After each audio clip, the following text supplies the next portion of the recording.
Kita lanjutkan materi berikutnya dari bukunya Microelectronic Circuit Cedra Smith, yaitu pada chapter 4.5, yaitu penyearah atau rectifier circuit. Kita klik. Nah, di sini diberikan penjelasan tentang rectifier. Jadi rectifier itu adalah one of the most important application of diode. Jadi salah satu aplikasi dioda yang paling penting itu adalah di dalam merancang namanya rangkaian penyearah. Di sini dijelaskan bahwa blok yang pertama itu adalah berupa transformator, kemudian di sini mempunyai primer dan sekunder. Kemudian secara blok itu gambarnya seperti ini. Nah, ini kemudian ada rangkaian filter, kemudian ada namanya voltage regulator, dan di sini selanjutnya ada yang disebut dengan beban. Jadi di sini ada penyearah, filter, regulator, dan beban. Nah, ini trafo, ini mungkin di materi kuliah yang lain dijelaskan kira-kira trafo seperti apa.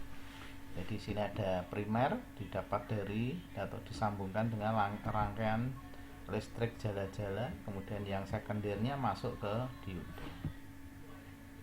Sekarang kita lihat pada proses pembuatan rectifier itu kemarin sebenarnya kita sudah mempelajari namanya half rectifier.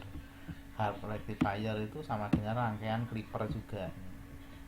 Clipper negatif itu kalau yang dipotong yang negatif. Ini di sebelumnya juga sudah, penjelasannya juga sudah. Saya mau masuk ke full wave rectifier atau penyearah gelombang penuh.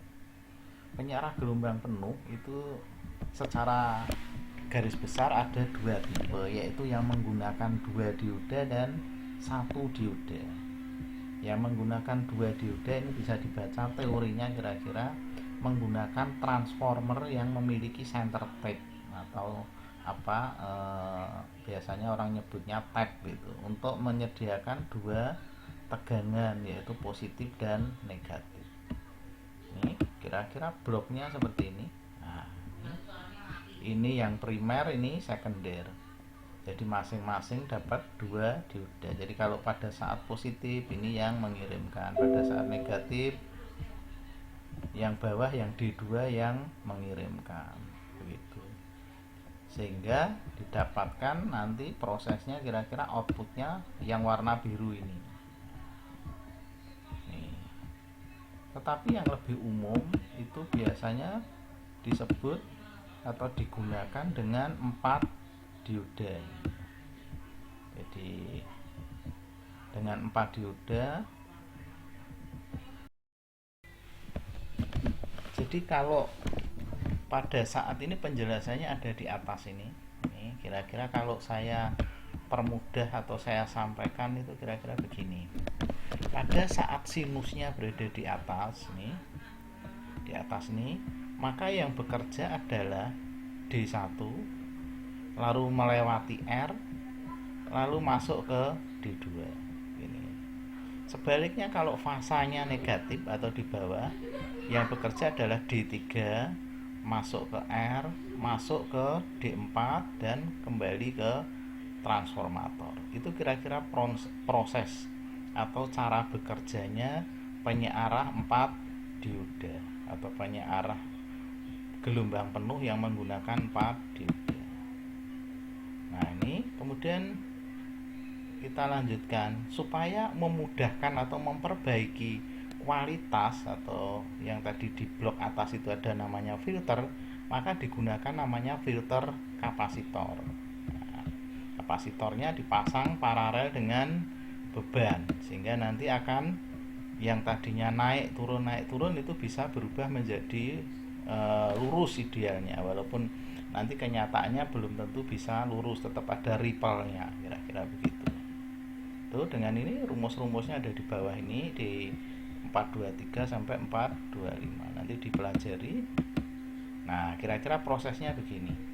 Jadi pada saat tegangannya ini turun atau sinusnya turun, maka kapasitor akan melepaskan muatan sehingga di sini tidak langsung drop.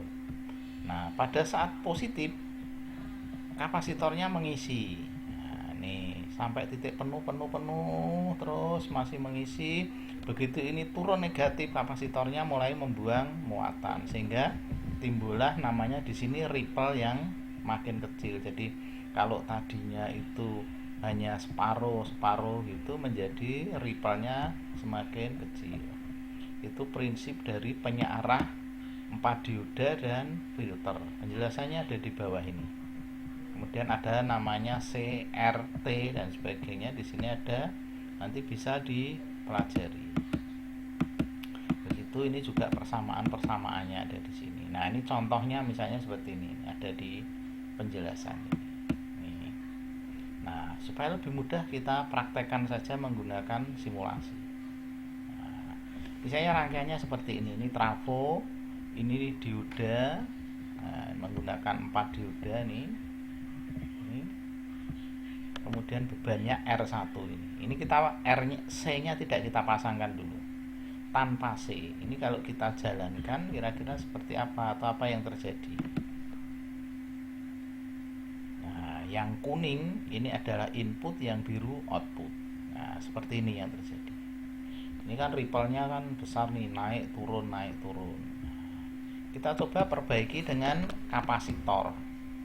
Filternya filter kapasitor tadi yang disampaikan tadi. Nih, misalnya kita run. Nah, kapasitornya tadi besarnya kira-kira 100 mikro. Nah, tampilannya kan seperti ini. Nah, ini jadi tidak naik turun tapi ripple-nya makin sedikit. Kalau mau sedikit lagi bagaimana? Kita ubah nilai C-nya dari 100 mikro mungkin jadi berapa ya? Mikro 1000 mikro itu kira-kira 1 mili. 1 milifarad. Oke. Kita naikkan 10 kali lipat C-nya. Kita jalankan lagi. Nah, maka di sini ripple-nya makin kecil, makin kecil. Nah, sehingga arusnya menjadi semakin rata. Inilah yang kita pakai sebagai power supply DC untuk charger smartphone maupun charger laptop. Ini begitu kira-kira rangkaian penyearah gelombang penuh. Kemudian kita lanjutkan penjelasannya dari bab ini. Nih contoh soalnya ada di sini, nanti bisa dipelajari sendiri. Kalau C-nya sekian, nanti outputnya seperti apa. Nah, kita sekarang masuk ke materi baru, yaitu transistor bipolar. Teorinya Anda baca detail sendiri di buku Cedra Smith ini. Jadi BJT atau transistor pertama ditemukan di Bell telepon laboratoris dan seterusnya. Ini kemudian di sini ada penjelasan tentang kaki-kaki transistor.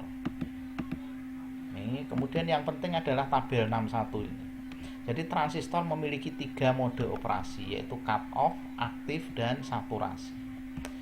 Kapan cut off? Yaitu kalau antara emitter dan basisnya reverse, kolektor dan basisnya reverse.